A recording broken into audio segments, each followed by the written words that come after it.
नमस्कार दोस्तों, आप सभी का स्वागत है हमारे अपने चैनल डॉक्टर सुमित ब्लॉग पर। दोस्तों, आज का यह वीडियो स्टूडेंट्स के लिए है जो अभी अभी 10वीं की परीक्षा दे चुके हैं या देने वाले हैं। उनके मन में एक बहुत बड़ा सवाल चल रहा है और वो सवाल है कि 10वीं के बाद क्या करें। बहुत सारे स्टूडेंट्स और पेरेंट्स ये सोचते हैं कि 10वीं के बाद कौन सा स्ट्रीम चुनना सही होगा ताकि आगे चलकर डॉक्टर या इंजीनियर बन सके। क्योंकि ये सच भी है और ये मानना भी है कि 10वीं के बाद लिया गया डिसीजंस कई बार पूरे कैरियर की दिशा तय कर देता है। आज के इस वीडियो में मैं आपको सिंपल और प्रैक्टिकल तरीके से समझाने वाला हूँ कि अगर आपका सपना आगे चलकर नीट यूजी यानी कि एमबीबीएस मेडिकल फील्ड या ज्वाइंट एंट्रेंस एग्जामिनेशन जेईई का देना होगा। 10वीं के बाद आपको क्या चुनना चाहिए और कैसे चूज करना चाहिए। तो दोस्तों, 10वीं के तक लगभग सभी स्टूडेंट्स एक ही तरह की पढ़ाई करते हैं, लेकिन जैसे ही 10वीं खत्म होती है स्टूडेंट के सामने कई ऑप्शन आ जाते हैं। तो चलिए इस वीडियो को शुरू करते हैं और आपने इस चैनल को अभी तक सब्सक्राइब नहीं किया है तो सब्सक्राइब जरूर कर लीजिएगा। साइंस, कॉमर्स और आर्ट्स, और यहीं पर सबसे ज़्यादा कंफ्यूजन शुरू होता है। बहुत सारे स्टूडेंट्स सिर्फ इसलिए साइंस स्ट्रीम ले लेते हैं क्योंकि उनके दोस्त भी वही ले रहे होते हैं, या कोई सोसाइटी में या परसेप्शन बना हुआ है कि साइंस लेने से ऑप्शन ज़्यादा खुले रहते हैं। लेकिन सच ये है कि स्ट्रीम हमेशा इंटरेस्ट और कैपेबिलिटी के हिसाब से चुननी चाहिए। अगर आपका सपना फ्यूचर में डॉक्टर बनने का है तो आपको 10वीं के बाद साइंस स्ट्रीम विथ बायोलॉजी लेना चाहिए और लेना होगा। और अगर आपका सपना इंजीनियर बनने का है तो आपको साइंस स्ट्रीम विथ मैथमेटिक्स लेना होगा। यानी 10वीं के बाद लिया गया वह डिसीजन ही आगे चलकर तय करता है कि आप नीट की तरफ मेडिकल फील्ड में जाएंगे या जेई की तरफ यानी कि इंजीनियरिंग के फील्ड में। अब थोड़ा डिटेल में समझते हैं। मान लीजिए किसी स्टूडेंट का सपना डॉक्टर बनने का है। अगर आपको ह्यूमन बॉडी के बारे में जानना अच्छा लगता है, बायोलॉजी पढ़ना अच्छा लगता है, डिजीज और ट्रीटमेंट के बारे में क्यूरियोसिटी होती है और आप फ्यूचर में लोगों का इलाज करना चाहते हैं, तो मेडिकल फील्ड आपके लिए एक बहुत ही अच्छा ऑप्शन हो सकता है। ऐसे स्टूडेंट्स को 10वीं के बाद फिजिक्स, केमिस्ट्री और बायोलॉजी के साथ साथ साइंस स्ट्रीम चुननी चाहिए, क्योंकि आगे चलकर मेडिकल कॉलेजेस में एडमिशन लेने के लिए आपको नीट एग्ज़ाम जो एनटीए करती है उसको क्वालिफाई करना ज़रूरी होगा। नीट एक ऐसा national level medical entrance exam है जिसके माध्यम से students MBBS, BDS, BMS, BHMS और कई दूसरे मेडिकल कोर्सेज में एडमिशन लेते हैं। लेकिन यहाँ एक इम्पॉर्टेंट रियलिटी भी बहुत समझना ज़रूरी है। नीट एग्ज़ाम में कंपटीशन बहुत ज़्यादा है।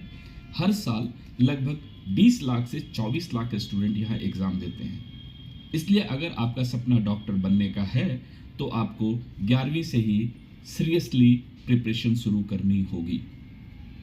अब बात करते हैं इंजीनियरिंग की, यानी कि इंजीनियरिंग फील्ड की। अगर आपको मैथमेटिक्स पसंद है, कैलकुलेशंस और लॉजिकल प्रॉब्लम सॉल्व करना अच्छा लगता है, mechanics, electronics, technology, computers, coding में आपका इंटरेस्ट है तो आपके लिए इंजीनियरिंग फील्ड सबसे बेहतर ऑप्शन हो सकता है। ऐसे स्टूडेंट्स को 10वीं के बाद फिजिक्स, केमिस्ट्री और मैथमेटिक्स के साथ साथ आपको साइंस स्ट्रीम लेना होगा, क्योंकि आगे चलकर इंजीनियरिंग में यानी कि जो कॉलेजेस हैं वहाँ पर एडमिशन के लिए आपको जेईई एग्ज़ाम देना होगा। इसे भी एनटीए ही कंडक्ट करती है और जेई के माध्यम से स्टूडेंट आईआईटी, एनआईटी और कई टॉप इंजीनियरिंग कॉलेजेस में एडमिशन लेते हैं। इंजीनियरिंग फील्ड की सबसे खास बात यह है कि इसमें बहुत सारे डिफरेंट ब्रांचेज होती हैं, जैसे कि computer science, mechanical engineering, civil engineering, electrical engineering, artificial intelligence, data science और कई नई टेक्नोलॉजी से जुड़े बहुत सारे फील्ड्स। इसलिए अगर किसी भी स्टूडेंट्स को टेक्नोलॉजी और इनोवेशन में इंटरेस्ट है तो इंजीनियरिंग एक एक्साइटिंग और बहुत ही चैलेंजिंग कैरियर ऑप्शन हो सकता है। लेकिन यहाँ पर भी कंपटीशन का मामला जो है बहुत टेढ़ा है। हर साल लगभग 12 लाख से 14 lakh students JEE main exam देते हैं। इसलिए इंजीनियरिंग भी सक्सेस के लिए स्ट्रॉन्ग प्रिपरेशंस करना बहुत ही ज़रूरी होगा। अब सवाल ये है कि अगर किसी स्टूडेंट को अभी क्लियर नहीं है कि उसे डॉक्टर बनना है या इंजीनियर, तो ऐसे में क्या करना चाहिए? ये बहुत ही अहम सवाल है। तो ऐसी सिचुएशन में सबसे ज़्यादा अच्छा तरीका है कि स्टूडेंट का इंटरेस्ट और सब्जेक्ट स्ट्रेंथ को ऑनेस्टली इवैल्यूएट करना होगा। अगर बायोलॉजी पढ़ना आसान लगता है और उसमें क्यूरियोसिटी है तो मेडिकल फील्ड के बारे में सोचा जा सकता है। लेकिन अगर मैथमेटिक्स और लॉजिकल रीजनिंग्स स्ट्रांग है तो इंजीनियरिंग एक अच्छा ऑप्शन आपके लिए हो सकता है। कई स्टूडेंट्स ऐसे भी होते हैं जिन्हें दोनों सब्जेक्ट ठीक लगते हैं, यानी कि बायोलॉजी भी अच्छा लगता है और मैथ भी अच्छा लगता है। लेकिन यहाँ पर एक प्रैक्टिकल बात जरूर समझना बहुत ही ज़रूरी है कि 10वीं और 12वीं की साइंस पढ़ाई में आपका मैथ्स और या बायोलॉजी बहुत ही एडवांस रूप में होता है। इसलिए स्ट्रीम चुनते समय आपको मार्क्स के ऊपर नहीं, जेन्युइन इंटरेस्ट के साथ साथ आपको अपनी कैपेबिलिटीज़ पर भी ध्यान देना होगा। अब मैं स्टूडेंट्स को एक बहुत ही इम्पॉर्टेंट एडवाइस देना चाहता हूँ। कभी भी सिर्फ सोसाइटी या रिलेटिव्स के प्रेशर्स पे स्ट्रीम मत चुनिए। कई बार लोग कहते हैं कि साइंस ले लो, बाद में ऑप्शन खुले रहेंगे। लेकिन अगर स्टूडेंट्स का इंटरेस्ट उस फील्ड में नहीं है तो आगे चलकर पढ़ाई बोझ बन सकती है। इसलिए डिसीजन हमेशा सोच समझ कर ले। और पेरेंट्स से भी मेरी ये रिक्वेस्ट है कि बच्चों पर अननेसेसरी प्रेशर न डालें, क्योंकि हर बच्चा अलग होता है और हर स्टूडेंट्स की कैपेबिलिटी भी अलग होती है।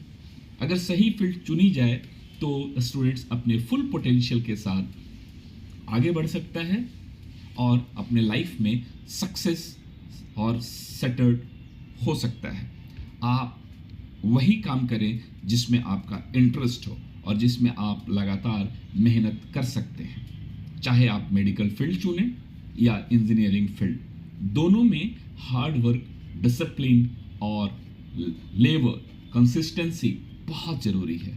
अगर आपका डिसीजन और डेडिकेशन के साथ प्रिपरेशन करेंगे तो सक्सेस ज़रूर मिलेगी।